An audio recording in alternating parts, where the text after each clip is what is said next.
உங்களுக்கு எப்படி கோயில் வந்து எடப்பாடிக்கு கோயில்னு கருதுறாரோ அதை விட கோயிலா புரட்சி தலைவி அம்மாவால் 3 முறை முதலமைச்சர் அரியணையில் இருந்த அண்ணன் ஓபிஎஸ் அந்த கோயிலுக்கு போகும்போது கோயில் பூட்டி இருந்துச்சுன்னா விடுவாரா? அப்ப கோயில் திறக்கிற வரைக்கும் காத்துட்டு இருக்கணும். இறைவன் அழைக்கிறாரு, உள்ள போறாரு. யாரு அம்மா தான் உள்ள ஆன்மா அழைக்குது. எப்படி வந்து தெய்வம் வந்து இந்த கோயிலை வந்து உடைச்சிட்டு சொல்றாங்க. உடனே வா, யாரோ எந்த தெய்வமா அது கோயிலை உடைச்சிட்டு வான்னு எங்கேயாவது சொல்லியிருக்கா? பக்தர்கிட்ட சொல்லியிருக்கு. இல்ல, இறைவன் பார்க்க விரும்புறாரு. காத்துட்டு இருந்துதான் வந்து தரிசனம் பண்ணணும். அதான் முறை. இவர் வந்து நான் போன நேரத்துக்கு கோயில் சாத்தி இருக்கு, அதெல்லாம் கோயில் உடைப்பான் அப்படின்னா எவ்வளவு பெரிய மன்னனா தான் சரிதான். ராஜராஜ சோழன் காத்திருந்து தான் வந்து இந்த சிவனை வணங்கியிருக்காரு. அந்த ராஜராஜ சோழனோட ஓபிஎஸ் பெரியாளா? நீங்க சொன்ன இந்த வேலையை செய்ய சொன்னது நான் தான். இல்லை, பொதுக்கூட்டத்தை அலுவலகத்துக்கு அவருக்கு தெரியுமில்ல, பொதுக்கூட்டத்தை தடுக்கிற சக்தி வந்து அவர்கிட்ட இருக்காரு. அவருடைய பலவீனம்னா அவருக்கு தெரியுங்க. நம்ம வந்து எல்லாம் இன்னைக்கு என்ன பொதுக்குழுவை நிறுத்தி இருக்கணும். அதுவும் இல்லாமல் அப்புறம் அது பாஜக பின்னாடி இருந்து எடப்பாடியை இயக்குது. அது ஒரு பெரிய எல்லா செயலுக்குமே இந்த பின்னாடி பாஜக இருக்குன்னா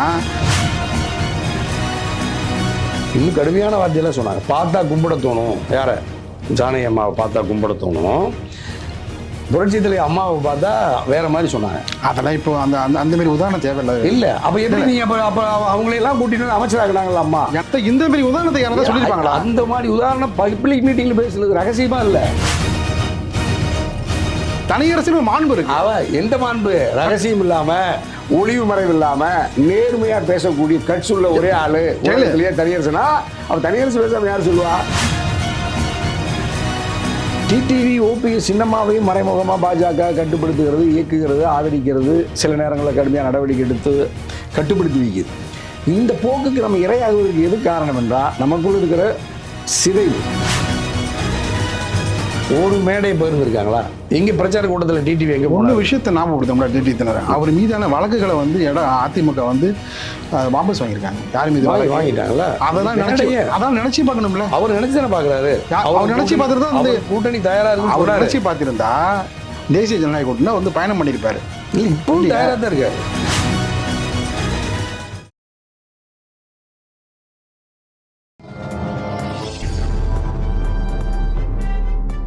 பத்திரிகை.com நேயர்களுக்கு இனிய வணக்கம். பரபரப்பான அரசியல் சூழலில் இன்றைய நிகழ்ச்சிக்கு நம்மோடு சிறப்பு விருந்தினராக இணைந்திருப்பவர் கொங்கு இளைஞர் பேரவையின் நிறுவன தலைவர், முன்னாள் சட்டப்பேரவை உறுப்பினர் தனியரசு அவர்கள். வணக்கம் சார். வணக்கம். பத்திரிகை.comக்கு ஜெயராமனுக்கு வணக்கம். இருப்பதை விட்டுவிட்டு பறப்பதற்கு ஆசைப்படுறாரா செங்கோட்டையன்? இல்லை, இப்போ முதல்ல இருக்கிறதை விட்டு பறக்கிறதுக்குன்னா முதல்ல இருக்கிறதுக்கே உறுதி இல்லாத ஒரு நிலையை வந்து அவ்வளோ பெரிய மூத்த தலைவர் எடப்பாடியை விட சீனியர் அண்ணன் அதை செங்கோட்டையன் யாருமே மறுக்கலாம். அப்போ நீண்ட காலமாக புரட்சி தலைவர் காலத்திலிருந்து, புரட்சி தலைவர் அம்மா காலத்திலிருந்து நம்பர் 2 ஒரு நட்சத்திர நிர்வாகியாக இருக்கிற ஒருத்தரை நீங்கள் இப்படி ஒரு மௌனித்து வைக்கிற அளவுக்கு எடப்பாடிக்கு அந்த வலிமை, அந்த நம்பிக்கை, அந்த புறக்கணிப்பு எங்கிருந்து வருது? சரி, அப்படின்னா நீங்கள் ஒரு மூத்த தலைவர் செங்கோட்டையனை மட்டும் நீங்கள் இப்படி ஒரு நிலைமைக்கு ஆளாகி இருந்தால் பரவாயில்ல. ஏற்கனவே புரட்சி தலைவர் அம்மாவை பண்ணீங்க. முதல்வர் அரியணையே உங்களுக்கு தந்த சின்னம்மா அவர்களையே நிராகரித்த எடப்பாடி, பிறகு இரட்டை தலைமையோடு துணை முதலமைச்சர் அரியணையோடு உங்களோடு நீண்ட காலம் பயணித்த அண்ணன் ஓபிஎஸ்ஐ நிராகரித்தீங்க. அதாவது கார்டனில் புரட்சி தலைவர் அம்மாவுக்கு நெருக்கமாக இருந்து நீண்ட காலம் பயணித்த டிடிவியை, அமமுகவை வெளியேற்றிட்டு அவர்களோடு சுமூக உறவு அல்லது அவர்களோடு இணங்கி பயணிப்பதற்கும் மனமில்லாத எடப்பாடி. அப்போ கேசிபி, புகழேந்தியா மாதிரி, அன்வராஜான மாதிரி பல்வேறு முக்கிய நிர்வாகிகளை எல்லாம் நீங்கள் வெளியேற்றுறீங்க. அப்போ ஒரு தத்துவ ரீதியாக கார்டனுக்கு புரட்சி தலைவர் அம்மாவுக்கு நெருக்கமான எல்லா ஆளுமைகளையும் வெளியேற்றிவிட்டு ஆளுமைகள் அற்ற நிலையில் ஒற்றை மனிதனாக எடப்பாடியார் இந்த கட்சியை வழிநடத்த முடியும் என்கிற நம்பிக்கையோடு எடப்பாடி பயணிப்பது என்பதுதான் எடப்பாடிக்கு தேர்தலில் தொடர்ந்து தோல்வியை தழுவி மக்கள் நிராகரிக்கிறார்கள் எடப்பாடியை, வாக்காளர்கள் நிராகரிக்கிறார்கள் எடப்பாடியை. அதிமுகவின் தொண்டர்களே அதிமுகவுக்கு வாக்களிக்காத நிலைமையை நடந்து முடிந்த நாடாளுமன்ற 2024 பொதுத் தேர்தலில் பார்த்தோம். எடப்பாடியே சொல்லுகிறார் 2,50,00,000 அதாவது உறுப்பினர்களை கொண்டிருக்கிற கட்சின்னு பெருமையாக சொன்னார். 3 மாதங்களில் வந்த தேர்தலில் வெறும் 87 லட்சம் வாக்குகளை மட்டும்தான் அண்ணா திராவிட முன்னேற்ற கழகம் இரட்டை இலை சின்னம் பெற்றிருக்கிறது. தமிழ்நாட்டில் புரட்சித் தலைவர் அம்மாவுடைய மறைவுக்கு பிறகு அது தொடர்ந்து 10 தேர்தல்களில் தோற்று போன எடப்பாடி 2024 நாடாளுமன்ற தேர்தலில் 13 இடங்களில் பொது தேர்தலில் வைப்பு தொகையை இழக்குது. 3வது இடத்துக்கு போகுது. வடநாட்டு பாஜக கட்சி தாமரை 2வது இடத்துக்கு வருது.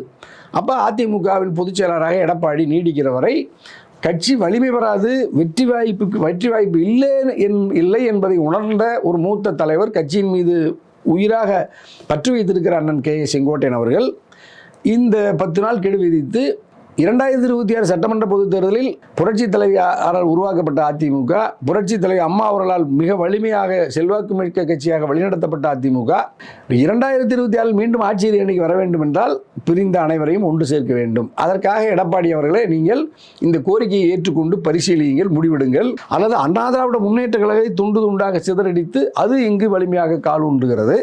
இது தமிழ்நாட்டுக்கு பேர் ஆபத்து என்பதனால அந்த பாஜக கூட்டணியில் தான் கடந்த 2024 தேர்தலில் ஓபிஎஸ், டிடிவி எல்லாருமே பயணம் பண்ணாங்க. அதனால தான் நான் துண்டு துண்டாக இருக்கிற அனைவரையுமே சொல்கிறேன். நான் அங்கே அதில் இருக்கிற யாரையும் நான் வந்து ஒரு கருத்தியல் தத்துவ அடிப்படையில் அதிமுக என்கின்ற தந்தை பெரியார் பேரறிஞர் அண்ணாவின் திராவிட பகுத்தறிவு கருத்தியலோடு இவர்கள் இயக்கத்தை நடத்த வேண்டும் என்கின்ற விருப்புரிமை வடநாட்டில் இருக்கிற பாஜக, அமித்ஷா அல்லது நாக்பூரினுடைய கருத்துக்களை தத்துவத்தை இவர்களுக்குள் திணித்து ஊடுருவி இவர்களும் அந்த சிதைவுக்கு ஆளாகி கிடப்பது தான் இன்னும் நமக்கு பெரிய வேதனை, பெரிய வீழ்ச்சிக்கான மூல விஷயம் அதுதான்.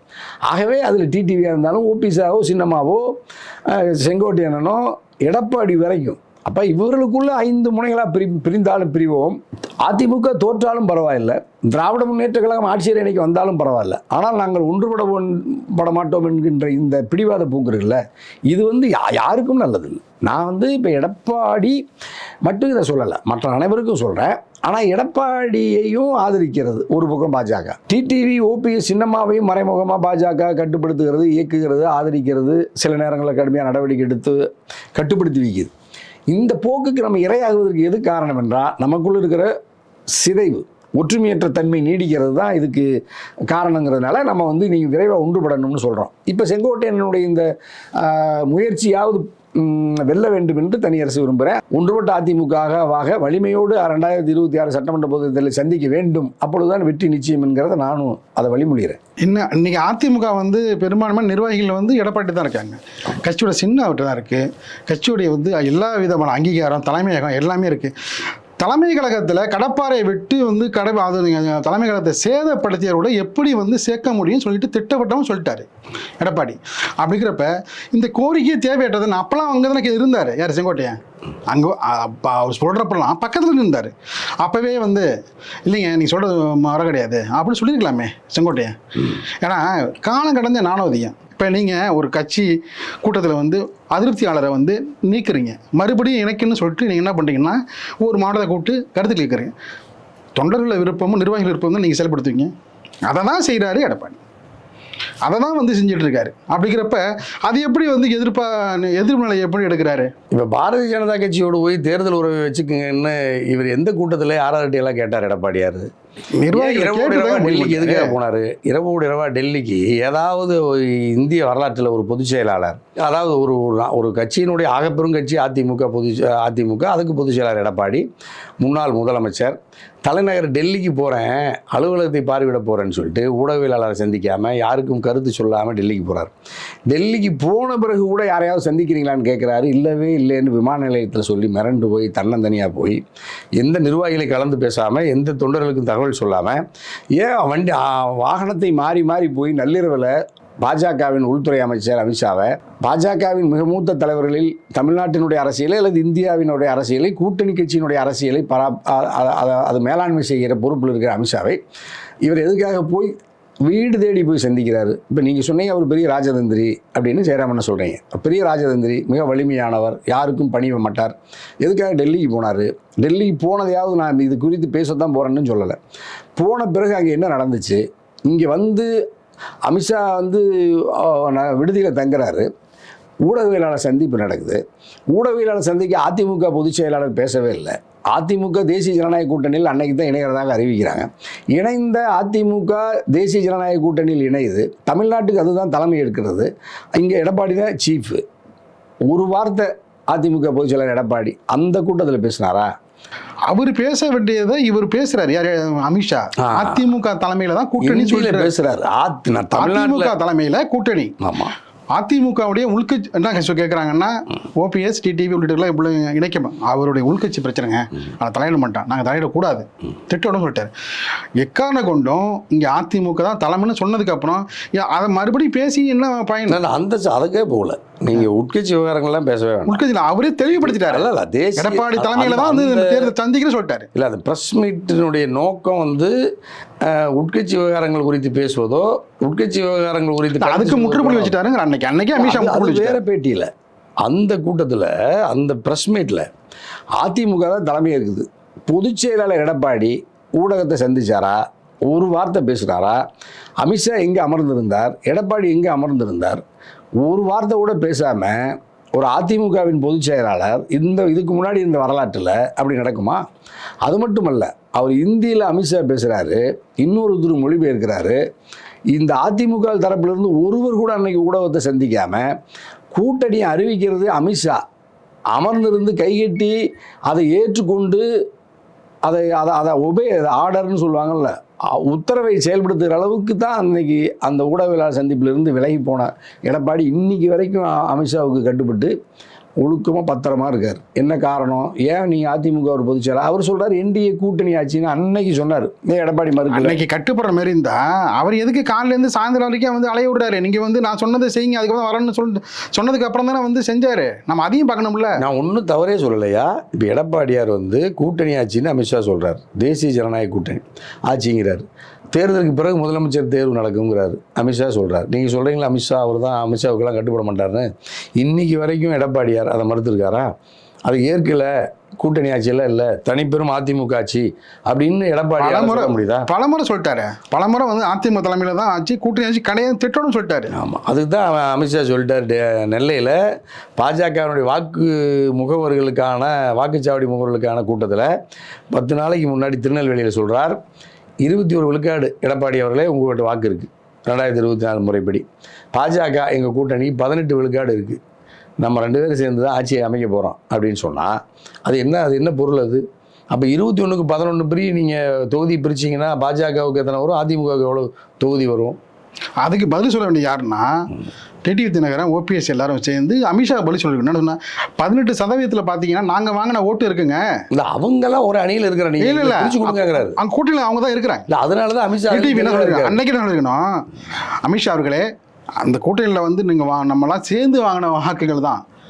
நான் வாங்கியிருக்கேன், ஓபிஎஸ் வாங்கியிருக்காரு, ஏசிஎன் வாங்கியிருக்காரு, சௌமியா அன்புன்னு வாங்கியிருக்காங்க சொல்லிட்டு இவர் தான் தெளிவுபடுத்தணும். யாரு அப்படிங்கிறப்ப அன்னைக்கெல்லாம் அமைதியாக இருந்துட்டு இன்னைக்கு வந்து நான் தேசிய ஜனநாயக கூட்டணிலேருந்து வெளில போகிறேன் அப்படின்னு தினகரன் சொல்கிறது, 10 நாள் செங்கோட்டை கெடு விதிக்கிறது. ஏங்க அவர் ஒவ்வொரு விஷயத்தையும் வந்து தவிடுபடியாக ஆக்கிட்டு இன்றைக்கி களம் வந்து திமுக அதிமுக மாற்றி வச்சுருக்காரு. எத்தனை பேர் வந்தாலும் சரி, நீங்கள் விஜயை வந்து காரணம் காட்டி நீங்கள் எத்தனை விதமான பேரங்கள் பேசினாலும் அதையும் முறியடிக்கிற கட்டத்தில் தான் அவர் இருக்கிறாரு.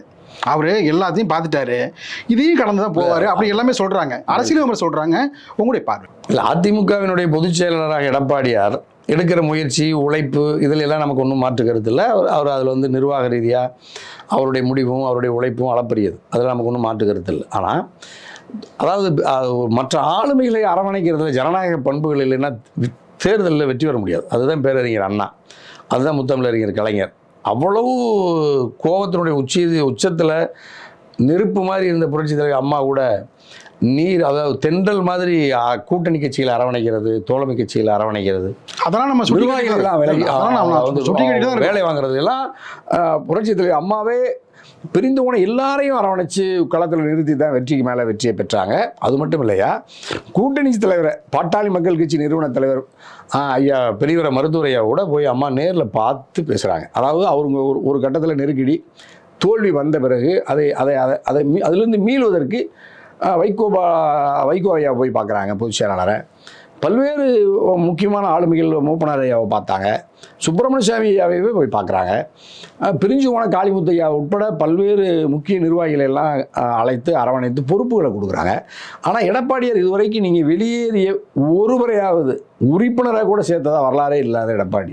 அப்போ இந்த சர்வாதிகார மனப்பக்குவம் இருக்குல்ல, மன்னிக்கிற மனப்பக்குவம் இல்லாத ஒருவரால் ஜனநாயகத்தில் தலைமையேற்று அந்த இயக்கத்தை வலிமைப்படுத்துவது என்பது சர்வாதிகாரத்துக்கு சரி. மன்னர் ஆட்சிக்கு சரி, இராணுவ ஆட்சிக்கு சரி. ஆனால் ஜனநாயகத்தில் குற்றம் பார்த்தா சுற்றம் இருக்கவே இருக்காது. அப்போ ஜனநாயகத்தில் அனைவரையும் அரவணைன்னா இங்கே பெரும்பான்மை தான் முக்கியம். உலகத்திலேயே மிகப்பெரிய ஜனநாயக நாடு இந்தியா, மிகப்பெரிய மக்கள் தொகை கொண்டிருக்கிற நாடு இந்தியா, ஆயிரக்கணக்கான அரசியல் கட்சிகள் இருக்கிற உலகத்திலேயே ஒரே நாடு இந்தியா, அதில் குறிப்பாக தமிழ்நாடு. அந்த தமிழ்நாட்டில் ஒரு முதன்மையான கட்சி அதிமுக, அதுக்கு பொதுச்செயலாளர் எடப்பாடி, ஒருவரை கூட மன்னித்ததாக வரலாறே இல்லை.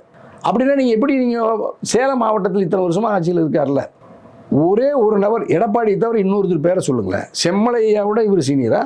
செம்மலை ஒரு பொறுப்பு கூட செம்மலையோட செம்மலை வந்து தனிப்பட்ட செல்வாக்கு சுய. அதான் சொல்றேன்.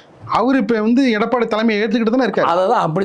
ஏன் நான் சொல்றேன்னா, ரெண்டு பேருக்கு வந்து அடுத்து ரெண்டு பேரும் கருத்து வேறுபடுந்தாலும் மனம் விட்டு பேசினாங்க, அணுக வேண்டிய முறையில் ரெண்டு பேரும் அணுகுனாங்க. அதாவது அது போல வந்து அவர் எடப்பாடி வந்து எல்லாருமே அரவணைக்கு தயாராக தான் இருக்காரு. செம்மலையாவை இவரு அரவணைக்கல.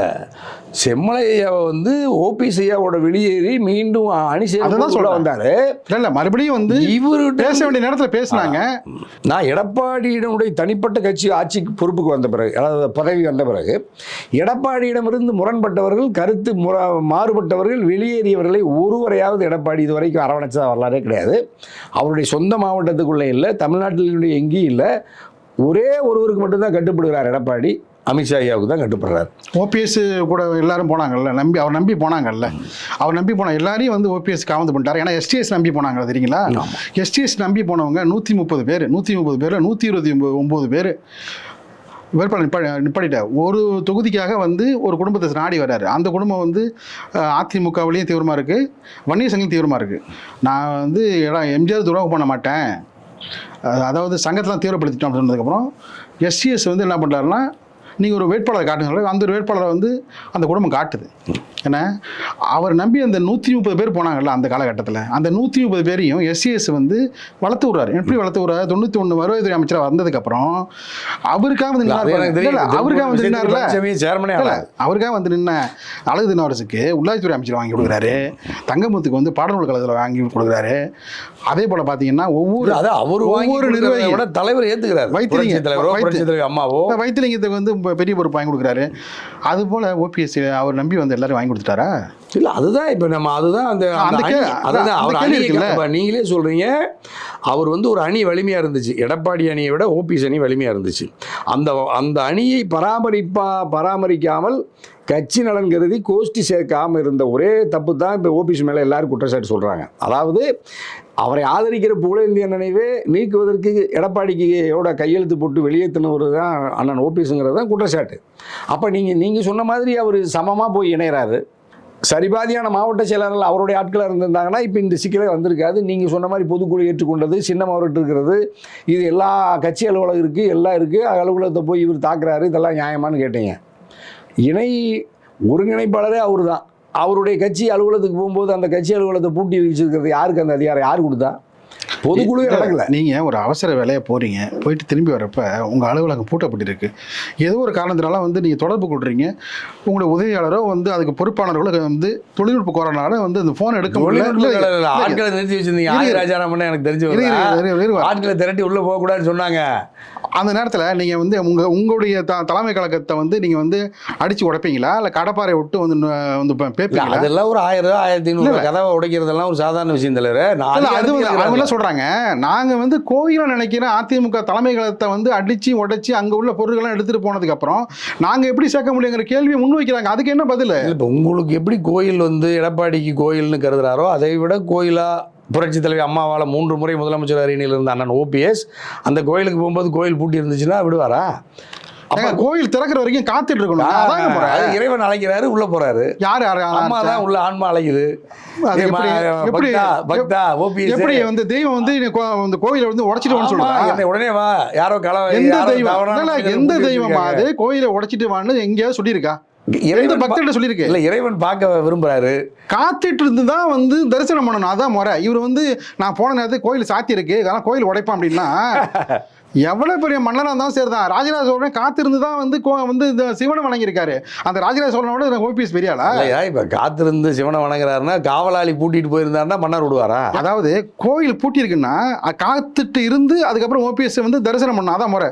உடைக்கிறதோ ஒரு கோயிலை போய் உடைக்கிறது அது எந்த விதம்? நான் அதுக்கு நீங்களே சொல்லுங்க, பதில் சொல்லுங்க. அது அவங்களுடைய சொந்த இடம், அவருடைய கதவு. அது அவர் உடைக்காம யார் உடைப்பா? ஏங்க பொன்னர் சங்கர் கோயிலுக்கு போகிறீங்க, வீரப்பூருக்கு மணப்பாறை பக்கத்தில் சாத்தி இருக்கு, நீங்கள் உடச்சிடுவீங்களா? அதை நீங்கள் உடச்சிட்டு இருந்தால் வாங்கலாம் இல்லையா?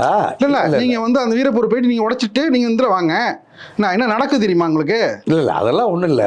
தீர சின்னமலை இதுக்கு நினைவிடத்துக்கு போகிறீங்க, ஓடநிலைக்கு சாத்தி இருக்கு, அங்கே வந்து போய் நீங்கள் வந்து உடைக்கிறீங்க, நீங்கள் உடைச்சிட்டு ஒரு படி தாண்ட முடியுமா? அதெல்லாம் ஒரு நிமிஷத்தில் உடைச்சி வழக்காயி அதோட தான் அந்த அங்கே கதவை இல்லாமல் பண்ணது நாங்கள் தான். இல்லை இப்போலாம் வந்து நான் இப்போ நான் ஓபிஎஸ் மாதிரி இருந்துன்னு வச்சுங்களேன், அதிமுக ஆஃபீஸில் கதவே இருக்காது. ஏன்னா என்னுடைய இடத்துல மாவீரன் தீரன் சின்னமலை எனக்கானவர், என்னுடைய இடத்துல நான் உள்ள நுழைய முடியாத அளவுக்கு ஒருத்த கதவை போட்டு பூட்டுற அளவுக்கு உலகத்தையும் பிறந்திருக்கிறேன். அதுதான் எங்களுக்கு இருக்கிற. ஏன்னா தீரன் சின்னமலை உலகத்துக்கு அடையாளப்படுத்துறதுல முதன்மையாக இருந்து களத்தில் வேலை செய்கிற தியாகிகளுடைய கூட்டம் தான் எங்கள் கூட்டம். அப்புறம் அதுக்காக ஒரு துரோக கூட்டம் போய் அதை ஆக்கிரமிக்குது, முடி வச்சிருக்குதுன்னா நீங்கள் சொன்ன மாதிரியே தீரன் சின்னமலை ஒரு கொடி பறந்துச்சு, தவறான கொடி. ஒரு நிமிஷம் திரும்பி பார்த்தேன், அந்த கொடி இல்லை. கலவரம் நடந்துச்சு, ஐஜி வரைக்கும் வந்தாங்க, வழக்கு நடந்துச்சு. அன்னையிலிருந்து இன்னைக்கு வரைக்கும் நான் அங்கே என்ன சொன்னேன்னா அதுதான் இன்னைக்கு ஆர்டர். அது மாதிரி நீங்கள் சொன்ன மாதிரி நான் வீரப்பூருக்கு போகிறேன்னு வச்சுங்களேன், போகிறதுக்கு அப்புறம் பொன்னர் சங்கர் கதவுல நான் வர்றேன்னு சொல்லிடுறேன். நாளைக்கு கூட 24 மணி நேரத்தில் அந்த கதவு பூட்டி இருந்துச்சுன்னா, ஏன்னா பொன்னர் சங்கரே அவன் என்னுடைய பாட்டன், என்னை மீறி அந்த பொன்னர் சங்கர் அரசாங்க சென்ட்ரல் உள்ள சேர்ந்து ராணுவமே நினைச்சாலும் முடியாது. உங்க பாட்டன் இருக்கலாம், பொன்னர் சங்கர் வந்து மக்களுக்கு சொந்தமானவர். அப்படிங்கிறப்ப தமிழக மக்கள் சொந்தமானவர் தவறு இல்லைங்கிறேன். தமிழக மக்களை வந்து தரிசனம் பண்ற வரைக்கும் நீங்க சொந்தமா இருந்தாலும் நீங்க காத்துக்கிட்டு இருக்கணும் வரிசையில, அதுதான் முறை. அந்த நிலையை வந்து ஓபிஎஸ் தவறிட்டார்ல. இல்லையா, நாங்க காத்திருப்போம், அதை அடைச்சி வச்சுட்டு எங்களை தடுத்தா அன்னைக்கு யாரு தடுத்தது? எடப்பாடியார் தான் தடுத்தாரு. ஏங்க எல்லாரும் வந்து அங்க உட்கார்ந்து இருக்காங்க, எல்லாரும் பொதுக்குழுல இருக்கிறாங்க. பொதுக்குழுல வந்து நடக்கிற விஷயம் அடுத்த செகண்ட் எங்க வரணும்? நீங்க வந்து உரிய இடம் எங்க போகணும்? நீதிமன்றத்துக்கு இல்ல, நீதிமன்றம். நீங்க வந்து அலுவலகத்துக்கு மட்டும் இல்லை, இந்த கூட்டம் இன்னும் கொஞ்சம் கூட கூடுதலா பொதுக்கூட்டத்தை நடக்காம தடுங்கன்னு சொன்னேன். நீங்க சொன்ன இந்த வேலையை செய்ய சொன்னது நான் தான். இல்லை பொதுக்கூட்டத்தை அலுவலகத்துக்கு அவருக்கு தெரியுமில்ல, பொதுக்கூட்டத்தை தடுக்கிற சக்தி வந்து அவர்கிட்ட இருக்காது. அவருடைய பலவீனம்னா அவருக்கு தெரியுங்க. நம்ம வந்து எல்லாம் இன்னைக்கு என்ன பொதுக்குழுவை நிறுத்தி இருக்கணும். அதுவும் இல்லாமல் அப்புறம் அது பாஜக பின்னாடி இருந்து எடப்பாடியை இயக்குது, அது ஒரு பெரிய எல்லா செயலுக்குமே இந்த பின்னாடி பாஜக இருக்குன்னா, அதாவது அந்த கட்சிக்குன்னு வந்து ஒரு தனிப்பட்ட செல்வாக்கு இருக்கு, எடப்பாடிக்குன்னு வந்து பல்வேறு விதமான ஆற்றல் இருக்கு, ஆளுமை இருக்கு. அது எல்லாத்தையும் வந்து அவர் கடந்து போயிட்டு இருக்காரு. இப்போ செங்கோட்டையில் எதிர்ப்பாக வந்து அந்த ஈரோட்டில் வந்து எடப்பாடிக்கு மக்கள் செல்வாக்கு இருக்குன்னா 2024 நாடாளுமன்ற தேர்தலில் சேலத்தில் அவருடைய சொந்த தொகுதியில் ஏன் தோத்து போறாரு? இரட்டை இலட்சம் தான் வரலாறு. எம்ஜிஆர் தோத்துருக்காரு, பரவாயில்ல. அம்மா தோத்துருக்காரு, ஜெயலலிதா வந்து தோத்தாங்களா? ஜெயலலிதா தேர்தல் அதாங்க பொது தேர்தலில் வைப்பு தொலை இருந்திருக்காங்க. 93க்கு பிறகு வளர்ப்பு மகன் திருமணம் உள்ளிட்ட பல்வேறு பிரச்சனைகள் 26 சசிகலாவில் ஏற்பட்ட பிரச்சனையினால 96ல் கடும் வீழ்ச்சி சந்திக்கிறாங்க ஜெயலலிதா. 4 இடம் எனக்கு அரசியலே வேணாம் அப்படின்னு சொல்லிட்டு எங்கே பாருங்க இதுக்கு போயிடுறாங்க. எங்கே போயிடுறாங்க? ஆந்திரா போயிடுறாங்க. 98 வந்து நாடாளுமன்ற தேர்தல் வருது. வாழப்பாடியார் தான் வந்து நீங்கள் வாங்கன்னு சொல்லி தெம்பு கொடுத்து தைரியம் கொடுத்து வரவழைச்சு இந்த அதிமுக இன்னைக்கு ஃபீனிக்ஸ் தான் பரவியே வந்து மீண்டும் வர்றதுக்கு வந்து காரணமே வாழப்பாடியார் தான். அப்படிங்கிறப்ப அதெல்லாம் வந்து இன்னைக்கு நீங்களே ஒத்துக்கிறீங்க. வாழப்பாடி கருத்தை ஏற்றுக்கிட்டு அம்மா ஒரு வலிமையான கூட்டணி அமைக்கிறாங்க. 2 ஆண்டுகளில் மத்திய அரசாங்கத்தினுடைய அதிகாரத்துக்கு வர்றாங்க. இந்தியாவையே ஆளுகிற ஆற்றலுக்கு அதிமுக வந்துச்சு. இல்லை எடப்பாடி ஏன் அந்த பக்குவம் இல்லை? ஏன் அந்த பொறுப்பு இல்லை? வாழப்பாடியார் சொன்னாலே அம்மா கேட்டாங்கல்ல, எடப்பாடி அம்மாவோட பெரியாளாங்கிறேன். வாழப்பாடியார் வந்து அந்த அளவுக்கு கட்ஸா இருந்தாரு. இன்னைக்கு வந்து எடப்பாடி மீறி அங்க யார் கட்ஸா இருக்கா? எடப்பாடியை கட்டுப்படுத்துற அளவுக்கு கட்ஸா வாழப்பாடியா மாதிரி யாரும் இல்லைன்னு நீங்களே ஒத்துக்கிறீங்க. அங்க வந்து அதிமுக இன்னைக்கு வந்து எல்லா விதமான ஆளுமையோட அவர் தானங்க இருக்காரு. நீங்க எவ்வளவு வேணா ஆளுமையா இருந்துக்கலாம், மக்கள் வாக்களிக்கணும்ல. மக்கள் வாக்களிக்கிறதுக்கான வேலைகளை தான் சொல்றேன். நான் இப்ப நம்ம பத்திரிகையாளர் டாட்ல சொல்றேன், இந்த நிலை இப்படியே நீடிச்சு தனியாக எடப்பாடி சரி கட்சி விட்டுருங்க, தொண்டர்கள் விட்டுருங்க, கூட்டணி கட்சி தலைவரை ஒருவரோடாவது எடப்பாடியார் உறவு வச்சிருக்காரு. 2016 உங்களை வச்சு தான் வந்து ஜெயலலிதா சேர்த்தாங்க. ஒரே ஒரு கூட்டணி கட்சி கொங்கு இளைஞர் பேர் தனியரசு வச்சுட்டு தான் அப்போ வந்து தமிழ்நாடு முழுவதும் பார்த்தீங்கன்னா 37 தொகுதியில் ஜெயலலிதா சேர்த்தாங்க. அதே போல் வந்து நிச்சயமாக ஒரு ஆள் வந்து நிச்சயம் அவர் கிடைப்பாரு. ஏங்க இன்னைக்கு 7-8 மாதம் இருக்கு. 7-8 மாசத்துல எது மக்களோடையும் உறவு இல்லை, கட்சிக்காரர்களுடைய உறவு இல்லை, மக்களோட தான் வந்து அவ்வளோ கூட்டத்தோட உறவு இல்லை, அரசியல் ஆய்வாளர்களோடு திறனாய்வாளரோட உறவு இல்லை. அதாவது மிகச்சிறந்த அரசியல் போராளி, அறிவுஜீவி, தொழிற்சங்கவாதி வாழப்பாடி ராமமூர்த்தி ஐயா மாதிரி யாரு அவங்க சொன்னா அம்மாவே கேட்டாங்க, மத்திய அரசாங்கமே கேட்டுச்சுன்னா அது மாதிரி இன்னைக்கு எடப்பாடியார் யார் சொன்னாலும் கேட்காம இருக்கிற அந்த பக்குவம் இருக்குல்ல, அதுதான் எடப்பாடியோட வீழ்ச்சிக்கு காரணம். எடப்பாடியோடைய உழைப்பையோ அவருடைய தியாகத்தை நான் மறுக்கலை. ஆனால் துரோகம், நன்றி, நேர்மை, வெளிப்படைத்தன்மை இருக்கணும். இல்லை இப்போ நீங்கள் தேமுதிக வெளியே போச்சு, வெளில போலி அவங்க விளக்க சொல்லிட்டாங்களே, விளக்க சொல்லிட்டாங்க. அதாவது நான் போய் பேசவே இல்லை. அதாவது பார்த்தீங்கன்னா தப்பான தகவலை பரப்புறாங்க. பரவாயில்ல. அதாவது பார்த்தீங்கன்னா நான் வந்து அண்ணன் இபிஎஸ் கூட தான் இருக்க போறேன்னு நான் ஒன்றும் தவறு சொல்லலை, தெளிவாக விளக்க சொல்லிட்டாங்க. இல்லை இப்போ நீங்கள் நாங்கள் தேசிய என்டிஏ கூட்டணியில் தேசிய முற்போக்கு திராவிடர் கழகம் இப்பொழுது அணியில் இருக்கிறது. ஒரு வார்த்தை சொல்லுங்க அம்மாவை, சொல்ல மாட்டாங்க. 2024 யார் இருந்தாங்க? முந்தா நாள் தாங்க பேசியிருக்காங்க அவங்க. பரவாயில்லையா, தெளிவுபடுத்திட்டாங்க. நான் ஒன்றும் தவறு சொல்லலை. இப்போ திமுக கூட்டணி எப்போ உருவாச்சு? திமுக கூட்டணி வந்து 2017 உருவானது. 17 தொடர்ந்து இருக்கிறாங்க. எத்தனை வருஷமா இருக்கிறாங்க? 9 ஆண்டு காலமா ஒரு அரசியல் கட்சி கூட வெளியே வராம 24 மணி நேரம் நாளெல்லாம் இணைந்து ஒரே மேடையில் பயணிக்கிறாங்க. 19 தேர்தல் எடப்பாடியார் நினைச்சு பாருங்களேன். எடப்பாடியார் 2019 இருந்த கூட்டணி 2021 இல்லை. 2021 இருந்த எடப்பாடியோட இருந்தவங்க 2024 இல்லை. 2024 இல்லாதவங்க இப்போ 26 இல்லை. யார் இல்லை? டாக்டர் கிருஷ்ணசாமி ஐயா புதிய தமிழகம் கட்சி உங்கள் இரட்டை இலை சின்னத்தில் தென்காசியில் போட்டிடுறார். ஓராண்டுகளுக்கு முன்பு 2024. இப்போ அவர் எங்கே இருக்கிறாரு? ஏன் வெளியே போனார்? தேர்தல் நேரத்தில் அவரும் அறிவிப்பார். இதுதான். இப்போ நீங்கள் தேர்தலுக்காக மட்டும்தான் நீங்கள் அணி சேருவீங்கன்னா உங்களுக்கு என்ன நட்பு இருக்குது, என்ன உறவு இருக்குது? அது மட்டுமல்ல, இப்போ அதிமுகவை எடப்பாடியாரை கடுமையாக விமர்சிக்கிறார் மருத்துவர் கிருஷ்ணசாமி ஐயா. பாட்டாளி மக்கள் கட்சி உங்களோட இருந்துச்சுல்ல, பாட்டாளி மக்கள் கட்சி தேசிய ஜனநாயக கூட்டணியில் பாஜகவோட இருந்துச்சு என்டிஏவில் இருந்து ஏன் இப்போ அவங்க வெளியே போனாங்க? என்டிஏவில் இருக்கிற இப்போ பெரியவுக்கும் சின்னையாவுக்கும் இருக்கிற நெருக்கடியில் அவங்க என்ன முடிவெடுக்க போகிறாங்க? அவங்க தேசிய ஜனநாயக கூட்டணியை யார் ஆதரிக்கிறா, திமுக கூட்டணி அல்லது வேற மற்ற அணிகளை யார் ஆதரிக்கிறாங்கிறது வரைக்கும் இன்றைக்கி வரைக்கும் ஒரு தெளிவில்லை. எல்லாமே தேர்தல் நேரத்தில் நடக்கும்னா அதுக்கு முன்னாடியே மக்கள் மத்தியில் ஒரு முடிவு ஏற்பட்டு விட்டுரும். அப்போ பலகீனமான சூழ்நிலையில் திராவிட முன்னேற்ற கழக அணி வலிமையாக இருக்குது. ஒரே கருத்தோடு அரசியலில் பயணிக்கிறாங்க, இந்தியா முழுக்க பயணிக்கிறாங்க. இன்றைக்கி வரைக்கும் எடப்பாடியால் ஒரு கட்சி பாரதிய ஜனதா கட்சி மட்டும்தான் இன்றைக்கி எடப்பாடியோட இருக்குது. அந்த பாரதிய ஜனதா கட்சியையும் கூட்டணி ஆட்சி, இவர் தனித்தாட்சி, இந்த சிக்கலுக்கு இன்றைக்கி வரைக்கும் விடை கிடைக்கல. தேசிய ஜனநாயக கூட்டணியில் இருந்த டிடிவி அமமுக வெளியேறாரு. 2 நாட்களுக்கு முன்பு அதிகாரபூர்வமாக சொல்கிறாரு. ஓபிஎஸ் வெளியேறிட்டாரு. டிடிவி வந்து எடப்பாடி பழனிசாமி வந்து அல்லைங்க இங்கே தேசிய ஜனநாயக கூட்டணி இருக்குன்னு சொன்னாரா? அவர் இருக்குன்னு சொன்னாரா? இல்லை ஏங்க, அவரை பற்றி பேசுகிறப்பெல்லாம் வந்து அவர் என்னையாவது கடுமையான சொற்களை உபயோகப்படுத்திருக்காரா? நான் ஒன்றும் தவறு சொல்லலையா? இல்லை இப்போ அவரை வெளியேற்றுக்குன்னு வந்து தேசிய ஜனநாயக கூட்டணி அழுத்தம் கொடுத்தாரு. இல்லை இப்போ நீங்கள் வந்து ஒரு குடும்பம்னா கணவன் மனைவி இணைந்து வாழணும். ஒரு மேடையில் எடப்பாடியும் டிடிவியும் கூட்டணி கட்சி தானே ஒரு மேடையை பகிர்ந்துருக்காங்களா? எங்கே பிரச்சார கூட்டத்தில் டிடிவி எங்கே ஒன்று விஷயத்தை ஞாபகப்படுத்த டிடிவி தினகரன் அவர் மீதான வழக்குகளை வந்து அதிமுக வந்து வாபஸ் வாங்கியிருக்காங்க. யார் மீது வாங்கிட்டாங்களா? அதெல்லாம் நினைச்சு பார்க்கணும்ல. அவர் நினைச்சு தானே பார்க்குறாரு. அவர் நினைச்சு பார்த்துட்டு தான் வந்து கூட்டணி தயாராக இருக்கு. அவர் நினைச்சு பார்த்துருந்தா தேசிய ஜனநாயக கூட்டணி வந்து பயணம் பண்ணியிருப்பாரு. இல்லை இப்போ தயாராக தான் இருக்காரு. எடப்பாடி டிசம்பர் மாதத்தில் நான் சொல்கிறேன் இப்போ வெளில வந்துடுறேன் அப்படின்னா இதுக்கு பேர் என்ன? இப்போ நான் வந்து கூட்டணி வெளில வந்துட்டு அறிவிச்சுக்கிறாரு அன்னைக்கு. அதுக்கு நான் விஜய் வந்து எதிர்காலத்தை விஜய் வந்து இல்லை ஜெயராமனே அவங்க இங்கே ஒரு மூத்த ஊடகவியலாளர் உங்களுக்கு நல்லா தெரியும். எடப்பாடி கிட்ட கேள்வி கேட்குறாங்க டிடிவி பற்றி, அமமுக பற்றி.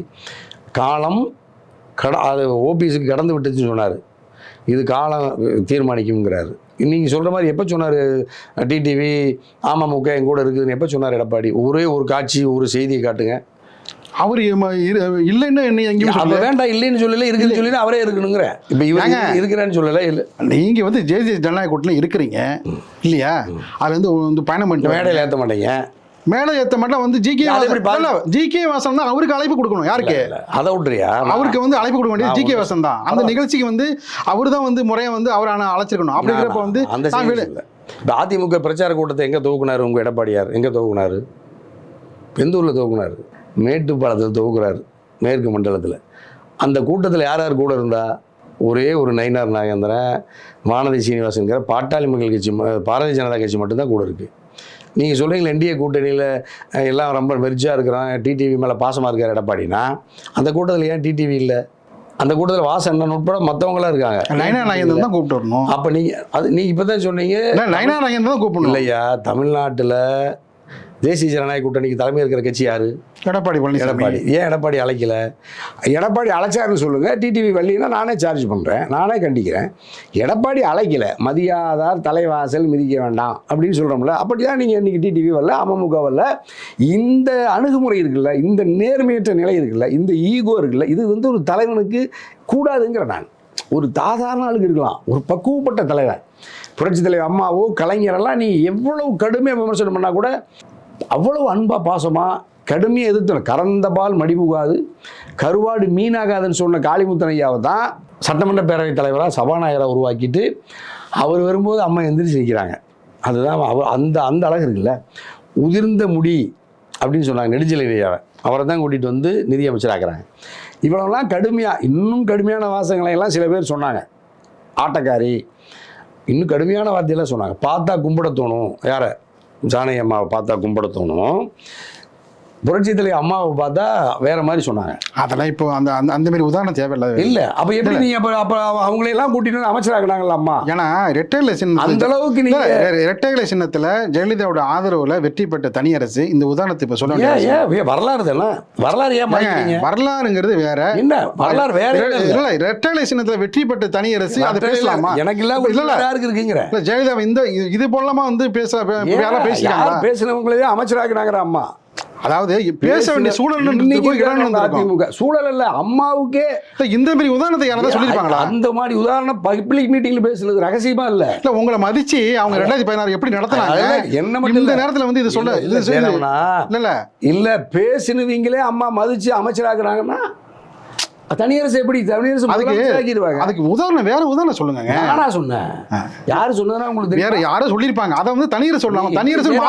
தனியரசு மாண்பு இருக்கு. அவ எந்த மாண்பு? ரகசியம் இல்லாம, ஒளிவு மறைவு இல்லாம, நேர்மையா பேசக்கூடிய கட்சி உள்ள ஒரே ஆளு தனியரசுனா. அவ தனியரசு பேசாம யாரு சொல்லுவா? கடுமையா அவன் விமர்சனம் பண்ண ஆரம்பிப்பான கூப்பிட்டு வந்து மறுபடியும் என்ன அப்படி சொல்லுங்க. இல்ல வேணா கடுமையா விமர்சனம் பண்ண எதிர்ப்பு நிலை எடுத்து ஆரம்பிப்பான மறுபடியும் கூப்பிட்டு வந்தாங்க. கடுமையா விமர்சிக்கல. ஆரம் வீரப்பண்ண விமர்சிக்கவே இல்லை.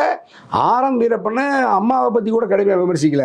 நான் சொன்ன களத்துல இல்ல, ஜானகி அணியில வந்து இருந்து ஆரம் வீரப்பன் ஜெயலலிதா வந்து எப்படி எல்லாம் வந்து விமர்சனம் பண்ணாருங்கிறது எல்லாருக்கும் தெரியும். நீங்களே இப்படி சொல்றீங்க. அதாவது அந்த வீரப்பனை வந்து எப்படி வச்சிருந்தாங்க. ஆமா, ஏன் நீங்க எடப்பாடி அந்த பக்கம் இல்லைங்கிற நிகழ்ச்சியில் பங்கிட்டு பல்வேறு கருத்துக்களை தெரிவித்தமைக்கு இதையும் கட்டி மிக்க மகிழ்ச்சி. அன்புக்கு நன்றியா.